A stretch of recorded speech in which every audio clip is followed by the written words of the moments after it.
మాట్లాడకుండా ఆంజనేయం మహావీరం బ్రహ్మ విష్ణు శివాత్మకం తరుణార్క ప్రభం శాంతం ఆంజనేయం నమామ్యహం. ఈ శ్లోకం చెప్తూ హనుమకి 108 మాటలు ప్రదక్షిణం చేసి వక్కలతో కాని పువ్వులతో కాని అక్షతలతో కాని మాత్రమే లెక్క పెట్టాలి. కాగితం మీద గుచ్చడం పెన్నుతో కొట్టడం అలా చేయకూడదు.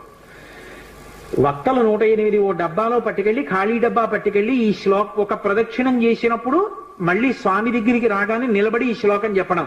ఆంజనేయం మహావీరం బ్రహ్మ విష్ణు శివాత్మకం తరుణార్క ప్రభం శాంతం రామదూతం నమామ్యహం అండం. ఆ వక్క తీసి పక్క డబ్బాలో వేయడం. 108 ఇందులో వక్కలు అందులోకి వచ్చాయంటే 108 ప్రదక్షిణాలు అయిపోయి మళ్ళీ వక్కల డబ్బా పట్టుకుని ఇంటికి వెళ్ళిపోవడం.